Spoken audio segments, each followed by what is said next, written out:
है, तो उससे रिलेटेड आप 1 या 2 लाइन, अगर आपको उसकी डेफिनेशन पता है तो आप वो चीज़ लिख दो। और बॉडी में जो क्वेश्चन पूछा है, कुछ इंटरलिंकिंग या फिर फीचर्स वगैरह जो बॉडी में पूछा है, वो तो वो लिखना रहता था। और कंक्लूजन, क्योंकि जब हम ओनली आईएएस में पढ़ते थे तो सर ने बताया था कि कंक्लूजन कोशिश करो कि पॉजिटिव वे में ही लिखो, मतलब हर एक 2 वे होते हैं, एक पॉजिटिव एक नेगेटिव, बट क्यों अपने नंबर कटवाने हैं, तो उससे आगे अगर आप तुम कुछ अच्छा उससे सोच करके लिख सकते हो तो एक पॉजिटिव वे में उसका कंक्लूजन क्रिएट। ओके, अब देखिए मैं आपको शॉर्ट में समझाता हूँ पहले इसको, फिर इसको प्री वाला बताएंगे। देखिए मैंने जो सीखा है ना, देखिए ये आपका बिल्कुल सही है कि जो आंसर राइटिंग होता है ना, इसके बेसिकली जो है ना 3 मेजर पिलर होते हैं। एक इंट्रो, बॉडी, और थर्ड नंबर पे क्या बताए? कंक्लूजन, है ना। देखिए अब जैसे, लेकिन एक और पिलर होता है जो बहुत कम लोग जानते हैं, एक्चुअली बहुत कम लोग यूज भी करते हैं, कंफ्यूज भी रहते हैं। कंक्लूजन के पहले एक और होता है वे फॉरवर्ड। ये एक्चुअली क्या है ना, ये इसी का जो है ना क्या है, प्री रिक्वेस्ट कह सकते हैं। हाँ राइट। अब देखिए जैसे आपने बताया कि जैसे किसी भी क्वेश्चन का इंट्रो कैसे स्टार्ट कर सकते हैं, तो आपने अभी क्या बताया था? कोई एक कीवर्ड हो, उसकी डेफिनेशन आप यूज कर सकते हो। डेफिनेशन से स्टार्ट कर सकते हैं। और इट्स लाइक उसके बारे में अगर 1-2 लाइनें आपको, फॉर एग्जांपल अगर हड़प्पन सिविलाइजेशन पे कोई क्वेश्चन आया हुआ तो है, अब इसमें तो डेफिनेशन लिख नहीं सकते। डेफिनेशन उसमें मैं लिख नहीं सकती हूँ, हाँ। बट मैं ये चीज़ लिख सकती हूँ कि हड़प्पन सिविलाइजेशन कब स्टार्ट हुआ था, लाइक कोई भी एक लाइन की इतने मिलियनियम पहले स्टार्ट हुआ था, 2 लाइन सिर्फ इंट्रो के लिए। ओके, तो मतलब कि इसको जानते क्या बोलते हैं? इसको बोलते हैं कि आपने उसको बैकग्राउंड लिखा है। हाँ, 2 लाइन में बैकग्राउंड वगैरह लिखना। तो देखिए मतलब हिस्टोरिकल बैकग्राउंड कह सकते हैं हम। हाँ, historical background type. Historical background, right. अब देखिए ये तो 2 तरीके हो गए, और बताइए कोई तरीका? जैसे मान लीजिए क्वेश्चन आ गया इस पे जो है, मतलब क्या बोलते हैं, एग्रीकल्चरल रिफॉर्म्स पे। अब इसमें क्या लिखेंगे आप? इंट्रो। इसमें डेफिनेशन तो लिख नहीं सकते हैं आप, बैकग्राउंड भी क्या ही लिखेंगे, तब इंट्रो क्या लिखेंगे? देखिए मैं आपको ये बता रहा हूँ, देखिए क्यों मैं सब पूछ रहा हूँ। देखिए अगर मैं बात करूँ ना, तो देखिए टोटल एक पेपर में कितने क्वेश्चन होते हैं? 20 क्वेश्चन होते हैं। और अगर 20 क्वेश्चन में सब क्वेश्चन में यदि आप सेम ही इंट्रो लिखेंगे तो एग्जामिनर मार्क्स नहीं देगा, वो बोर हो जाएगा, बोलेगा कि इसके पास कोई तरीके नहीं है। यानी आपको कम से कम जो है ना कुछ इंट्रो लिखने कुछ रूल्स पता होना चाहिए। दूसरी चीज़, क्योंकि मैं खुद काफ़ी चेक करता हूँ, तो मैं चीज़ देखा हूँ कि लोग अगर 20 क्वेश्चन लिखते हैं ना, तो जनरली क्या करते हैं ना वो, कि जो क्वेश्चंस में लिखा रहता है ना उसी को पैराफ्रेज करके इंट्रो लिख देते हैं। तो ये बिल्कुल क्या करना है? नहीं करना, पैराफ्रेज कभी नहीं करना है। मैं आपको अभी दिखाता हूँ, रुकिए। अभी कौन सा चेक कर रहा था, देखिए। नहीं ये नहीं,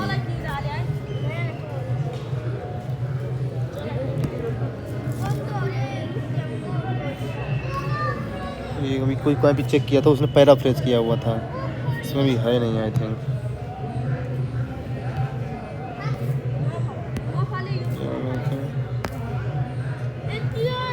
नहीं तो सब अच्छा आंसर लिखा है। आपका भी एमपी का पीसीएस आप दे रहे हैं? हाँ दे रहा हूँ 16 फरवरी को है ना? लेकिन क्या ज़्यादा तैयारी नहीं किया हूँ, पर फिर भी दे रहा हूँ। तो आप जाएंगे? मेरा ज़्यादा फोकस, हाँ 15 को? 13 को जा रहा हूँ। अच्छा 13 को आप जा रहे हैं। हाँ जी। ज़्यादा टाइम वेस्ट तो नहीं हो रहा है? अरे नहीं, इट्स ओके। मैं बता रहा हूँ ज़्यादा मैं उसको फोकस नहीं कर रहा हूँ। मेरा फोकस क्या है ना, यूपीएससी है ना। अच्छा। हाँ, तो जैसे क्या है कि अभी मैंने सीडीएस का इंटरव्यू दिया था, तो अभी मेरा उसका रिजल्ट नहीं आया है। पता है आपको सीडीएस के बारे में? हाँ, डिफेंस वाला जो है ना। हाँ तो वो वाला है। बाकी टेंशन नहीं है। देखिए इसमें मिल नहीं रहा है, क्योंकि मैं आपको ऐसे बता देता हूँ। देखिए तो मैं जैसे क्या कहते हैं, मान लीजिए कोई क्वेश्चन है ना, जैसे मान लीजिए ऐसा क्वेश्चन आया कि describe the contribution of Mahatma Gandhi in India's independence journey. तो आप लोग इसमें ऐसा लिखते हैं जो कि महात्मा गांधी जो है ना इंडिया के इंडिपेंडेंस में बहुत ज़्यादा रोल प्ले किए हैं, ऐसा लिख देते हैं इंट्रो। बट ये तो कंक्लूजन की उसमें, मतलब सब कुछ बताने के बाद कंक्लूजन में नहीं हम कि ऊपर जो हमने पॉइंट्स लिखे उससे हमें ये पता चलता है कि महात्मा गांधी जी का बहुत बड़ा रोल प्ले हुआ था। Okay okay. अच्छा तो हाँ गुड, वेरी गुड पॉइंट। अच्छा बताइए कि इंट्रो और कंक्लूजन में डिफरेंस क्या होता है? कंक्लूजन में क्या लिखा जाता है? लाइक मुझे ऐसा लगता है कि कंक्लूजन आपका बॉडी पे डिपेंड करता है। आपने बॉडी में जैसा आंसर लिखा होगा, मतलब अब मेरे को ये हो सकता है गलत भी हो, हाँ। कि बॉडी में आपने जो भी आंसर लिखा है हाँ। तो कंक्लूजन में या तो आपको आपके पास कोई एक पॉजिटिव वे फॉरवर्ड हो उस क्वेश्चन से आगे जाने का, जो अभी आपने बताया वो लिख दो। लेकिन जैसे अभी आपने जो क्वेश्चन बोला कि महात्मा गांधी का कंट्रीब्यूशन वगैरह बताओ, ठीक है, तो आप कंट्रीब्यूशन बता दो कि महात्मा गांधी ने क्या क्या रोल प्ले किए थे, और फिर उसके बाद कंक्लूजन में लिख दो कि हमने ये जो अभी हमने लाइक बॉडी में हमने जो भी ये चीज़ें लिखी है, इन सब पॉइंट्स हमें ये पता चलता है कि उनका बहुत बड़ा एक रोल था, ठीक है। उनसे हमें आगे के टाइम पे भी, अभी भी लाइक मॉडर्न टाइम में भी ये चीज़ें सीखने को मिलती है। आप इस टाइप से कंक्लूजन को एंड कर सकते ओके नाइस नाइस। और कंक्लूजन तो बॉडी पे हो गया। इंट्रो, इसमें इंट्रो क्या लिखेंगे? हाँ इसमें इंट्रो बताइए क्या लिखेंगे?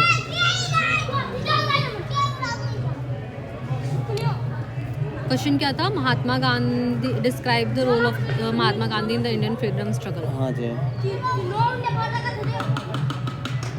क्या लिखेंगे? दिमाग काम नहीं कर रहा है अभी, क्या नहीं कर रहे हैं ना, देखिए कोई बात नहीं। देखिए इसमें आप ऐसा ले सकते हैं, देखिए मेरी एक टेक्निक है, इसको बोलते हैं वन ऑफ द मेथड, इसको बोलते हैं। देखिए जैसे मान लीजिए आपको पता है कि जो अपना इंडियन फ्रीडम स्ट्रगल है, इसमें गांधी जी के अलावा और बहुत सारे जो पर्सनालिटी हैं, लीडर जिन्होंने रोल प्ले किया है।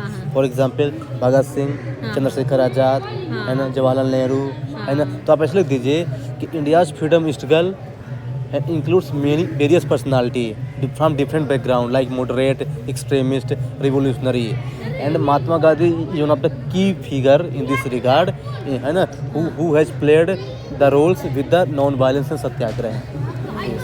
तो इसे बोलते हैं वन ऑफ द मेथड, मतलब कि बहुत सारे चीज़ें थी, उसमें से मैंने एक क्वेश्चन एक लीडर के बारे में है, ये एक्चुअली बहुत कम लोगों को पता है। अब देखिए दूसरी चीज़, इसका फ़ायदा क्या होगा? अगर आप पहले से ये सब चीज़ जानते रहेंगे ना, तो जब आप क्वेश्चन का आंसर लिखेंगे ना, आपको पता है कि टोटल कितने क्वेश्चन रहते हैं, 20 टाइम 3 आवर्स, 3 आवर्स, यानी एक क्वेश्चन के लिए कितना मिनट लगभग? 7-8 मिनट है। हाँ ये बताइए, तो अगर आप 2 मिनट इंट्रो में लगा देंगे सोचने में, तो आप पूरा बॉडी कंक्लूजन कैसे लिख पाएंगे?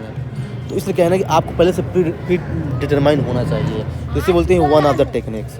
और जो कंक्लूजन मैंने बताया था वैसे लिख सकते हैं? हाँ कंक्लूजन अच्छा था, उसमें थोड़ा सा आएंगे। पहले देखिए ये 3 हो गए मेरे, जो मैंने खुद डेवलप किया है ना, मतलब एज ए मेंटर्स, और जो मेरे सर ने कुछ बताया था जब मैंने खुद जो मतलब मेंटर्स ले रहा था, तो उन्होंने बताया था मेरे को 8 तरीके बताया है। तो जैसे देखिए, तो एक तो डिफरेंशन हो गया, एक हिस्टोरिकल बैकग्राउंड हो गया, एक वन ऑफ द टेक्निक हो गई, और बताइए कैसे शब्द से, मान लीजिए कोई क्वेश्चन आ गया, इसमें बताता हूँ। ये जो है ना, मतलब देखिए अगर आपका प्री निकल गया ना, तो आप मेंस में टेंशन मत लेना। मेंस आपका मैं इतना स्ट्रॉन्ग करवा दूंगा ना कि मेंस आपका नहीं रुकेगा, बस आपको प्री निकालना है। ये है जी, मेरा खुद कैसा था, इसमें मन लिखा हुआ कहीं पे। देखिए एक जानते क्या होता है, जैसे मान लीजिए कि ऐसा क्वेश्चन आ गया कि जो है ना, जैसे मान लीजिए कि अभी इलेक्शन दिल्ली में हुआ है, तो मान लीजिए इससे रिलेटेड आ गया है, तो अब इससे कैसे लिखेंगे इंट्रो? अगर इलेक्शन कमीशन ऑफ इंडिया पे आया, हाँ जी, तो इलेक्शन कमीशन ऑफ इंडिया के बारे में पहले जो हम इंडियन नहीं, इलेक्शन कमीशन ऑफ इंडिया के बारे में नहीं है, इलेक्शन के बारे में है। या फिर मान लीजिए कि कोई चीज़ न्यूज़ में थी, उस पर क्वेश्चन पूछ दिया एग्जामिनर ने, तो लाइक अगर इलेक्शन पे आता है, तो अगर इंट्रो की बात है तो इंट्रो में हम ये लिख सकते हैं कि डेमोक्रेसी में इलेक्शन का होना बहुत ज़्यादा ज़रूरी है। Okay that is also good, कि ये जो अभी आपने बताया मतलब थोड़ा सा पीछे का इन्फॉर्मेशन लेकर के, बैकग्राउंड में आ जाएगा, बैकग्राउंड हिस्टोरिकल बैकग्राउंड का इन्फॉर्मेशन थोड़ा सा लेकर के, कि डेमोक्रेसी में इलेक्शंस का होना बहुत ज़्यादा ज़रूरी है। और लाइक उसी वे में 1-2 लाइन और लिख करके फिर जो भी क्वेश्चन पूछा होगा इलेक्शन के रिलेटेड, ओके हम लिख सकते हैं। नाइस। देखिए लेकिन क्या है, मैं बता रहा हूँ, अगर कोई चीज़ न्यूज़ से लिया गया है ना, और मेंस में पूछा गया क्वेश्चन ना, तो सबसे बेस्ट तरीका जानते क्या है, उसका जो है ना कंटेक्चुअल इन्फॉर्मेशन देंगे। जैसे मान लीजिए कि आ गया दिल्ली में पोल्यूशन बहुत ज़्यादा है, तभी द हिंदू में एक आर्टिकल्स आया था जो है ना कि दिल्ली में पोल्यूशन बहुत ज़्यादा है, इसको कैसे रोका जाए। तो आप लिख दीजिए कि recently it has been in news in the context of Delhi that there has been higher pollution in Delhi। तो हम ये इंट्रो में लिख सकते हैं कि Of course, रिसेंटली इट हाँ, is of mentioned course। In the news. देखिए हाँ ऑफ कोर्स, देखिए इससे फायदा जानते क्या होगा, इससे फायदा ये होगा ना कि एग्जामिनर को ये पता चलेगा कि कि ये करंट से अपडेट है, है, करंट अपडेटेड है। देश मतलब कि अब देखिए एक तो इसका फायदा ये भी रहेगा कि वो समझेगा कि इसके पास इंट्रो लिखने के कई सारे तरीके हैं। देखिए अगर आप हर इंट्रो में एक केवल ये लिख देंगे कि बैकग्राउंड या फिर डिफिनेशन या फिर टेक्निक, तो लगेगा कि देखिए एग्जाम में क्या जो पीएससी वाले होते हैं ना, कौन ज़्यादा डाइवर्स है, मल्टी डायमेंशनल है, उस कैंडिडेट को ढूंढते रहते हैं, they look for those candidates. तो ऑलवेज रिमेंबर, तो लोग क्या है ना ये सब चीज़ें नहीं जानते हैं। अब जैसे मान लीजिए कोई और क्वेश्चन आ गया, जैसे मान लीजिए क्वेश्चन आ गया इस पर कि राइट टू एजुकेशन, इस पर क्वेश्चन आ गया। अब ऐसा कैसे स्टार्ट करेंगे इंट्रोडक्शन, राइट टू एजुकेशन पे आगे मान लीजिए तो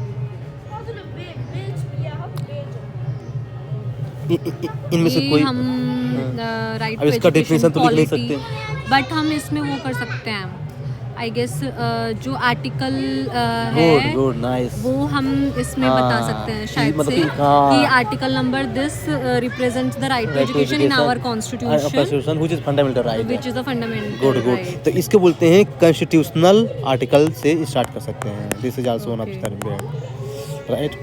फिर एक और है, जैसे मान लीजिए ऐसा आ गया कि जो प्रेसिडेंट है इंडिया में, वो जो है ना मतलब आ गया प्रेजेंट के बारे में क्वेश्चन कि describe the biggest function of president in Indian parliamentary government है। तो अब कैसे इसका लिखेंगे इंट्रो, प्रेसिडेंट पे आ गया मान लीजिए, प्रेसिडेंट पे आया तो सबसे पहली लाइन तो यही आती है, president is the executive head.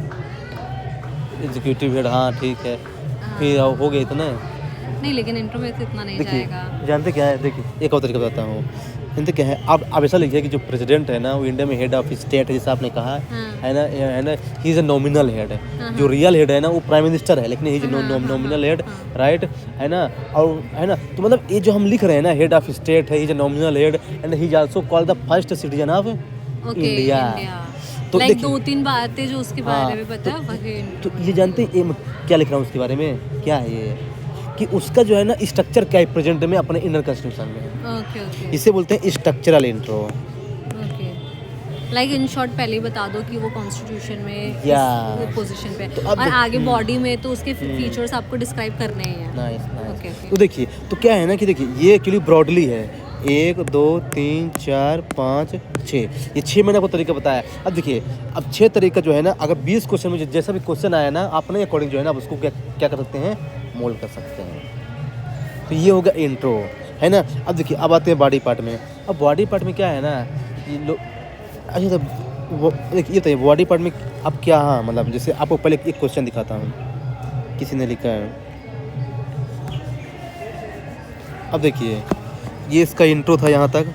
Question एक सेकंड, क्वेश्चन क्या है? क्वेश्चन क्या है कि different types of volcanoes according to the form developed at the surface और एंड देयर कैरेक्टरिस्टिक्स। वोल्केनोज के बारे में क्वेश्चन है, मतलब कीवर्ड यही है। अब देखिए अब बता इसका इंट्रो क्या लिखेंगे आप, सीधे वोल्केनो को डिफाइन कर दीजिए। कभी भी जब कोई कीवर्ड आ जाए ना, जस्ट डिफाइन दैट। हाँ, वो तो कीवर्ड बहुत इजी है इसका। हाँ ये ज़्यादातर एथिक्स में और ज्योग्राफी में आई गेस यही काम करता है। यस, एथिक्स में भी जैसे और मोरल्स इकोनॉमी में पे भी या जैसे फिस्कल डिफिसिट हो गया, मॉनेटरी हाँ। पॉलिसी हो गया। वैसे मैंने इकोनॉमी का पेपर उतना कभी वो ध्यान से वो किया नहीं है, एथिक्स अच्छा। का देखा है और ज्योग्राफी और हिस्ट्री का देखा हुआ है। Okay. तो ज्योग्राफी में मुझे लगता है कि लैंडस्लाइड या अर्थक्वेक या फिर ये जो टर्म्स होती है इनको पहले तो डिस्क्राइब कर दो। और एथिक्स में भी जैसे इंटेग्रिटी या फिर मोरल्स कुछ आता है, ट्रांसपेरेंसी। तो हाँ ट्रांसपेरेंसी। अगर लिंक भी पूछा है, फॉर एग्जांपल वैल्यूज और बिहेवियर का लिंक पूछा है, तो पहले वैल्यूज और बिहेवियर इंट्रो में डिफाइन कर दो और लिंकिंग जो है वो बॉडी पार्ट में कर दो। या राइट गुड। तो देखिए अब ये बॉडी पार्ट जो है ना, यहाँ से स्टार्ट किया बॉडी पार्ट। अब देखिए कि आप इसमें कुछ समझ में आ रहा है इसने क्या गलती की है? Volcanoes are the open. नहीं, वो आंसर नहीं पढ़ना है। अच्छा। आपको बस ये बताना है कि इसमें स्ट्रक्चर में मतलब कैसे, देखिए क्या आपको लग रहा है मतलब जो है ना कि क्या गलती की है? लिंकिंग लाइन नहीं डाली है।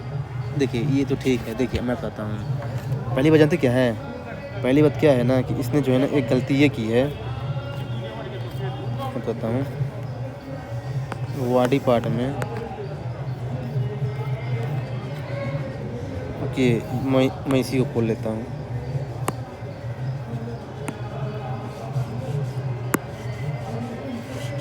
छोटी थी इसकी, ये वाली थी क्या? हाँ ये वाली। देखिए बॉडी पार्ट में इसने गलती ये की है, देखिए कि चलिए पर क्या है ना, इंट्रो के बाद जो है ना इसने स्पेस बिल्कुल नहीं दिया है। Okay. कभी भी जब आपको जैसे मान लीजिए इंट्रो आपने 3 लाइन का लिखा ना, तो आप जो है ना एक टैब स्पेस दीजिए, इतना गैप छोड़ दीजिए। अब यहाँ पे जो है ना स्टार्ट कीजिए बॉडी यहाँ से। हमेशा कभी भी बॉडी को स्टार्ट करने से पहले एक हेडिंग होती है, और हमेशा हेडिंग जो है ना आपको मिडिल में डालना है। ओके, इसने बहुत खिचपिच कर देखिए मैंने लिखा भी है यहाँ पे, हेडिंग्स टाइप ऑफ वोल्केनोस, इसने हेडिंग भी नहीं डाले, स्टार्ट कर दिया था। अब देखिए हेडिंग डालने के बाद आपको ये तो हो गया क्या, मेन हेडिंग जो पूरा है ना, जिसके बारे में क्वेश्चन पूछा है, जैसे टाइप्स ऑफ वोल्केनोस। अब यहाँ पे जो है ना आप लिखेंगे सब हेडिंग्स, जो भी आपको लिखना है, और फिर आप यहाँ पे लिखना स्टार्ट करेंगे।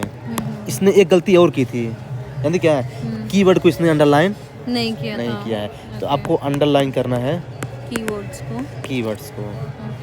तो ये हो गया। अब देखिए क्या है कि जो आदमी प्रीलिम्स निकाल के मेंस देता है ना, उसके पास सबके पास नॉलेज ऑलमोस्ट होता ही है, लेकिन फिर भी लोगों का मेंस में सिलेक्शन नहीं होता। इसका रीजन क्या हो सकता है बताइए आप? देखिए आदमी आंसर राइटिंग प्रैक्टिस नहीं होती है। आंसर राइटिंग प्रैक्टिस तो है, जानते क्या है वो आंसर क्या है ना, आंसर जो है ना गुड लिखने का ट्राई करते हैं, गुड, बट एक्चुअली हमको अपन को लिखना क्या है, better answer. Always remember there is a competition for the better, not good, because everyone is going to write good answer because he has cleared the prelims, so he has somewhat knowledge. But in mains there is a high competition, because see I am telling you, around 10 lakhs people appear for the pre, right? And how many qualified? 3 to 4 I guess रहता है। How many thousands they qualified for the mains? I think 13 to 14,000. Okay, हाँ याद है, right? And finally, how many of them qualified for the interview? Almost like 3,000. hardly 3,000. It means कि out of 5 person who are writing the mains, one is getting selected. you can see the competition. So those 4 who are not getting selected does not mean that they have lack of knowledge, but they are lacking somewhere. Do you know what? These are the problem actually. Heading, subheading, underline keywords, and most important thing, value addition. Like current updated रहना Yes. चाहिए। Examples, Okay. data, Okay. right? Case study. जैसे मतलब कोई बिहार में case हो गया, ऐसा गया, यहाँ पे ऐसा केस हुआ था, केरला में कोई केस हो गया, केस मैं स्टडी। आपको अपनी एक एथिक्स की दिखाऊं आंसर्स एक दो। हाँ दिखाइए। Yes good. बट इसमें मेरा लॉगिन होगा, मेरा फ़ोन चेंज हुआ है।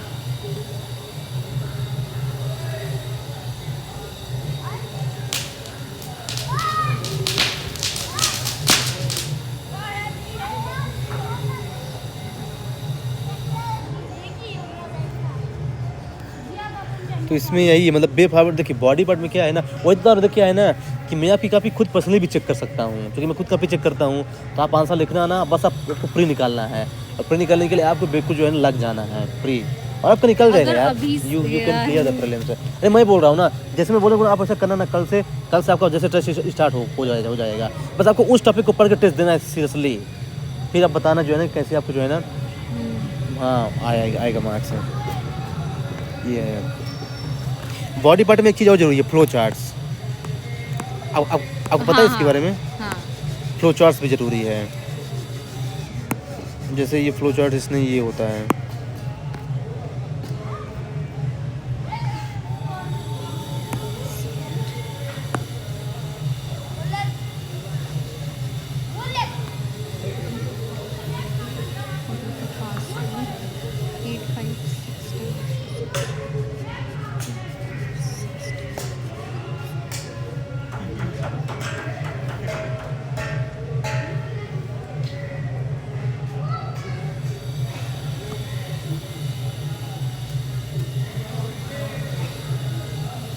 मेरी फ्रेंड का भी है जो मध्य प्रदेश अभी है वो भी उधर ही है, ग्वालियर की साइड है। अच्छा अच्छा। उसका भी MBPCS है, प्रवीण नाम है उसका।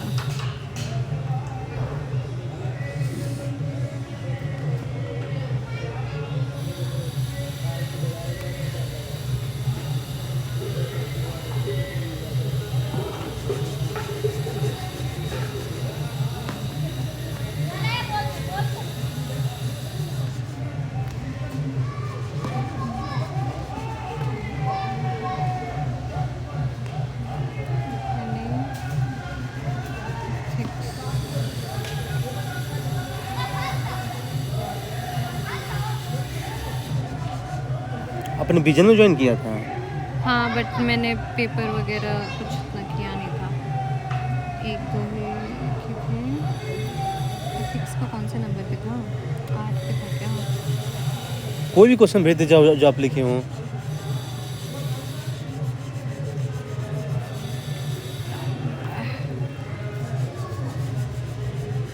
एक तो मेरी आदत है ना, मेरे को अगर मैं 20 क्वेश्चन देती हूँ ना, उसमें से मुझे ऑलमोस्ट 8 ही, इसमें तो फिर भी मैंने केस स्टडीज़ इसमें अटेम्प्ट ही नहीं करी थी। अच्छा। इसमें केस स्टडीज़ 6 केस स्टडीज़ होती है ना, हाँ, तो केस स्टडीज़ मतलब मैंने सिर्फ थ्योरी पार्ट पढ़ा था, तो वही अटेम्प्ट किया था। मेरे को लगता है 8 ही क्वेश्चन आते हैं या 10 ही आते हैं, फिर मैं उसका पेपर मेरे को ऐसा हो जाता है कि छोड़ दो। अच्छा अच्छा। वो आई नो बहुत गंदी आदत है। नहीं कोई नहीं, क्या है ना कि अभी आपके पास साथ कंटेंट की कमी हो या फिर कोई दूसरा रीजन हो सकता है, इसलिए क्या है आपको दिक्कत आती हो। धीरे धीरे वो एडजस्ट हो जाएगा। बट वही मैं बोल रही हूँ ना, अभी यहाँ पे आई हूँ तो बस अब मतलब ये है कि अब सारी प्रॉब्लम्स को पीछे छोड़ करके बस नहीं एक ही आपको प्रॉब्लम 3 महीना को बस यही लेकर ध्यान के आई रखना है, हूँ आपको जस्ट टू कि फोकस ऑन द अब प्रॉब्लम। और कुछ नहीं है, अब बस यही है। हम्म। नेक्स्ट चल रहा है शायद। कोई नहीं, तब तक उसको खोलते रहिए। देखिए तो क्या है ना कि देखिए आपको मेंस में क्या, अरे बॉडी पार्ट में एग्जाम्पल्स, डेटा और ये क्या था, फ्लो चार्ट बताया था एक हाँ आपने। फ्लो चार्ट यूज़ करना है, केस स्टडी यूज़ करना है, हाँ। राइट है ना, और डायग्राम।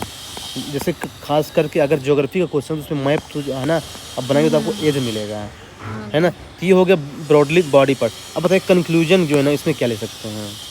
एक तो पॉजिटिव कंक्लूजन, लाइक अगर वो वॉल्केनोज का केस था, हाँ। तो वॉल्केनोज में मुझे ऐसा लगता है कि हम ये लिख सकते हैं कि क्योंकि वॉल्केनोज जो हमारे क्रिएट हुए हैं वो फॉर्मेशन ऑफ अर्थ के साथ साथ, ये जैसे हमने वो पढ़ा था ना, बाउंड्रीज जो ऐसे वो लगती हैं और वो होती है, तो वॉल्केनोज के साथ वॉल्केनोज ने कुछ हमें बहुत ब्यूटीफुल पार्ट्स भी, ब्यूटीफुल स्ट्रक्चर्स भी हमें दिए हैं। और मतलब कि आप बोले उसका सिग्निफिकेंस लिखना है। हाँ, लाइक उसका सिग्निफिकेंस टाइप का Okay. लिख सकते हो, एक ये लिख सकते हो। गुड। ठीक और है? फिर मान लीजिए इस पर क्वेश्चन आ गया कि जो है कि कोई मान लीजिए आ गया हिस्ट्री पे क्वेश्चन, तब क्या लिखेंगे? मान लीजिए आ गया इंडियन फ्रीडम स्ट्रगल पे, ये महात्मा गांधी पे, ये ओके, हाँ। महात्मा गांधी पे आता है, हम्म। तो फिर हम ये लिख सकते हैं कि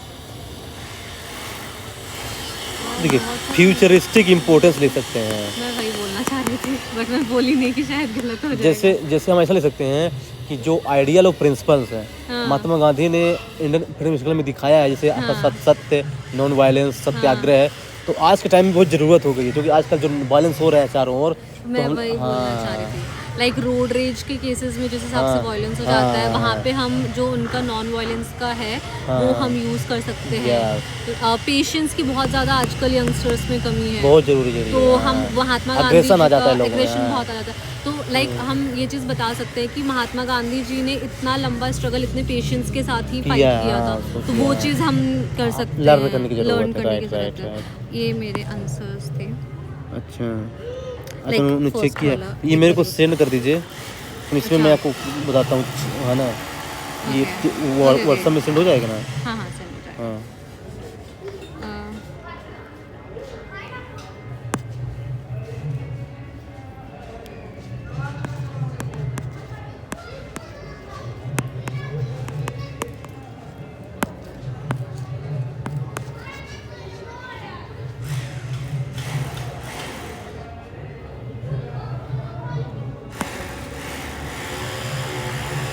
फिर एक और तरीका होता है समराइज करके। जैसे मान लीजिए आपने लिखा है कि जैसे मान लीजिए कोई क्वेश्चन आ गया, जैसे मान लीजिए किसी में क्वेश्चन आ गया, राइट, जैसे मान लीजिए कि मतलब जी इसकी जो होता है ना CAG, controller and auditor general, CAG, तो है ना, इस पर क्वेश्चन आ गया, या फिर मान लीजिए कि इसमें आ गया गवर्नर पे आ गया जो स्टेट का होता है, तो इसके पावर ऑफ फंक्शन के बारे में क्वेश्चन आ गया और आपको लिखना है उसका कंक्लूजन, तो क्या लिखेंगे? देखिए, तो आप जो पावर ऑफ फंक्शन लिखे होंगे ना वो बॉडी पार्ट में, आप कंक्लूजन में लिख सकते हैं कि देखिए ये जो पावर्स ऑफ फंक्शन है ना ओवरऑल, ये जो है ना अल्टीमेटली जो है ना लोगों के वेलफेयर के लिए मिले हैं। तो क्या है ना कि गवर्नर को जो है ना कॉन्स्टिट्यूशनल मोरालिटी को फॉलो करना है और अल्टीमेटली जो है ना उसका एम क्या होना चाहिए? At large scale welfare of the people. मतलब उसको समराइज कर दिए, जो हमने लिखा था बॉडी पार्ट में उसको समराइज कर दिए हैं। तो this is also one of the way. और द लास्ट वन इज कि आपको अपने कंक्लूजन को और ज़्यादा इफेक्टिव बनाना है ना, तो आप जो है ना कोर्ट से एंड कर दीजिए। जैसे मान लीजिए कि आ गया एग्रीकल्चर रिफॉर्म से क्वेश्चन आ गया कि चूँकि इंडिया में क्या है कि सबसे ज़्यादा एम्प्लॉयमेंट कौन देता है? एग्रीकल्चर देता है, फिर भी वो जीडीपी में कम है, कम कंट्रीब्यूशन उसका है। तो आप लिख सकते हैं कि देखिए क्या है ना कि एग्रीकल्चर एक ऐसा सेक्टर है जो है ना जो हमेशा से रिफॉर्म का वेट कर रहा है। तो जैसे आप लिख सकते हैं जवाहरलाल नेहरू का कोट, इसमें उन्होंने कहा था कि everything can wait but agriculture can not, क्योंकि लोग खाना ही क्या खाएंगे, राइट। तो ये है, तो मतलब कहने का मतलब ये है कि ये कुछ तरीके हैं 4-5 जो मतलब जो है ना आपको डिफरेंट, देखिए हमेशा का ध्यान रखिए कि आपको मतलब कम नॉलेज में आपको ये चीज़ पता हो हाँ, कि कैसे करना है, कैसे तो कर आप सकते इन हैं सब कम चीज़ों नॉलेज से से। कम knowledge इसको सीखने के लिए क्या है ना कि लोग बहुत टाइम लगा देते हैं, या फिर क्या है ना कि एक ही टाइप के देखिए 2-3 बार लोग मेंस लिखेंगे तो जाके अल्टीमेटली वो इंटरव्यू देंगे। जैसे क्या है कि जब लोगों को पहले से पता चल जाए ना, तो क्या है ना कि वो जो है ना जो टाइम जाएगा 2-3 साल ना, वो नहीं जाएगा। मतलब आप प्री के लिए पढ़ रहे हो तो प्री के लिए फैक्चुअल बेस बुक्स तो वही है, बट बस वही चीज़ है कि टेक्निक्स जो बता रहा हूँ, टेक्निक्स और सिंपल लैंग्वेज में आप इस टेक्निक्स को यूज करके राइट। जैसे मैंने आपको एक चीज़ और बताया था, ये वे फॉरवर्ड, हाँ, तो ये कि होता क्या बताइए वे फॉरवर्ड, मतलब आपको वर्ड से क्या लग रहा है way forward? Way forward in the sense, अगर जैसे महात्मा गांधी का केस लो, जैसे आपने महात्मा गांधी का भी क्वेश्चन बोला, तो उसमें जो आपका फ्यूचरिस्टिक अप्रोच है उसको हम वे फॉरवर्ड में यूज कर सकते हैं, बिल्कुल यूज कर सकते हैं। देखिए लाइक जो पेशेंस की बात हुई है या फिर ये सब है, तो वो हम आज के उसमें वे फॉरवर्ड में यूज कर सकते हैं। या फिर हम अपनी तरफ से कुछ पॉजिटिव रिस्पॉन्स एक बता सकते हैं कि अच्छा ये चीज़ ऐसे भी करी जा सकती है। या राइट। वे फॉरवर्ड का सिंपली ये होता है ना, आगे का प्लान, मतलब सजेशन। हाँ। जैसे मान लीजिए क्वेश्चन आ गया दिल्ली पोल्यूशन से, है ना, क्या क्या चैलेंजेस हो रहे हैं, लोगों का हेल्थ इशू हो रहा है, बहुत सारे मेडिकल इशू हो रहे हैं, बहुत सारे जो है ना लोगों का जो वर्क करने का जो इफेक्टिवनेस वो डिक्रीज हो रहा है, राइट, एफिशिएंसी डिक्रीज हो रही है, ये सब प्रॉब्लम्स हैं। तो अब आप क्या लिखेंगे? देखिए अब आप देखिए क्वेश्चन मान लीजिए कि आपसे सोल्यूशन नहीं पूछा, क्वेश्चन ये बताया है कि जो दिल्ली में जो पोल्यूशन इतना बढ़ रहा है उससे क्या क्या चैलेंजेस फेस करना पड़ रहा है, डिस्क्राइब इट। तो आपने क्या लिखा है कि उसको डिस्क्राइब कर दिया, फिर कंक्लूजन में आपने लिख दिया जो भी लिखना है। ये बताइए क्या है कि देखिए हम लोगों को अगर आईएएस में जानना है तो हम लोग आईएएस सिस्टम में जा रहे हैं विद द प्रॉब्लम की विद द सोल्यूशन को लेकर के ना, तो चाहे एग्जामिनर चाहे सोल्यूशन पूछे या ना पूछे, आप अपनी तरफ से एक सॉल्यूशन एक प्रोवाइड करो। यस, तो हमेशा ध्यान रखिए कि अगर आपने बॉडी पार्ट में कभी भी अगर चैलेंजेस लिखे हैं तो आप सॉल्यूशंस कंक्लूजन में या वे फॉरवर्ड में यूज करते हैं। नहीं कंक्लूजन नहीं, उसमें वे फॉरवर्ड देना ही देना चाहिए, ये बोल रहा हूँ। अच्छा। कंक्लूजन के ऊपर सजेशन। फिर ये बताइए, तो जब हम वे फॉरवर्ड लिख दिए तो क्या कंक्लूजन लिखना जरूरी है? तब ये भी एक क्वेश्चन लोगों को डाउट होता है कि क्या कहेगा तब। तो फिर क्या लिखेंगे? अगर वे फॉरवर्ड लिख दिए, मान लीजिए इसमें लिख दिए सजेशन कि ऐसा करना चाहिए, ऐसा करना चाहिए, जैसे स्मोक टाइपर बनाओ, ये बनाओ, तो फिर कंक्लूजन में क्या लिखेंगे बताइए? फिर इन सब चीज़ों को यूज़ करके हम पोल्यूशन को कम कर सकते हैं। Very good. मतलब कि हमने जो सजेशन दिया है यदि इसको अच्छे से इम्प्लीमेंट कर दिया गया तो हमारा जो दिल्ली है ना वो एनवायरमेंट फ्रेंडली बन जाएगा, इको फ्रेंडली, और जो इशू हो रहा है इशू नहीं होगा। मतलब कि देखिए जो कंक्लूजन होता है ना वो रिजल्ट होता है, और वे फॉरवर्ड क्या होता है? सजेशन होता है। जो कंक्लूजन होता है ना, शॉर्ट में बोलूँ ना, ये इसमें रिजल्ट किया ऐसा कर देंगे तो ऐसा हो जाएगा।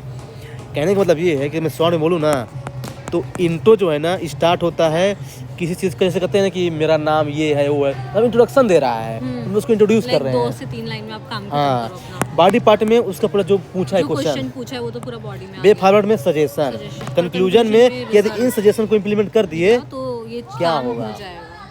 हाँ। राइट। तो ये शॉर्ट में आपको समझे, मतलब कहने का मतलब ये है कि देखिए कोई चीज़ पास्ट से स्टार्ट होती है, मतलब इंट्रो यानी पास्ट होता है Okay. और कंक्लूजन क्या होता है, और फ्यूचर। ये दोनों में ब्रॉडली डिफरेंस है, सिंपलेस्ट लेके मतलब कि इंट्रो जो है ना एक प्रॉब्लम होती है और और ये कंक्लूजन एक सॉल्यूशन होता है।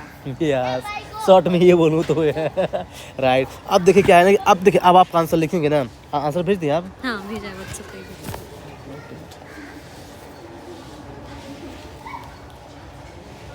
मैं आपका आंसर देखता हूँ, मेरा डाटा ऑन है ना, अच्छा ये है ना, ये है ना, हाँ मार्क्स मत देखना, बस आंसर देखना। नहीं कोई बात नहीं, मैं आपको चीज़ें बताऊँगा। देखिए ना क्या है, मैं एक्चुअली क्या है ना, मैं 3 कोचिंग में जो है ना लिख चुका हूँ, मुझे इसको इसमें भेजना पड़ेगा तब ओपन होगा टेलीग्राम पे। देखिए क्या है ना, जैसे मैं 3-4 कोचिंग का मेंस लिख चुका हूँ, मतलब जो है तैयारी मतलब किया था मैंने। हाँ, आपने ऑन सेल्फ स्टडी करी थी या फिर कोर्स लिया था कुछ चीज़ फाउंडेशन पे? फाउंडेशन के लिए सेल्फ, और केवल कोचिंग के लिए मैंने 3 कोचिंग का से लिखा था, विजन का खुद, हाँ। फिर एक IS बाबा का और सुन IS का, अच्छा। है ना। हाँ, तो मैं आपको बताता हूँ कि कौन सी कोचिंग बेटर है मेंस के लिए, मैं पर्सनली बताता हूँ आपको। पहले इसका देखता हूँ कैसे चेक किए हैं। देखिए मैं आपको दिखाता हूँ जो मैं यहाँ से चेक करता हूँ इस समय, और जो देखना आप यहाँ से चेक किए होंगे, क्योंकि अभी जा रहे हैं। मैंने जो आंसर्स लिखे थे, लाइक मैंने ये एक कॉपी भेजी है, मेरे को हर एक उसमें जो फीडबैक होता है मैं फीडबैक पढ़ती हूँ। एक फीडबैक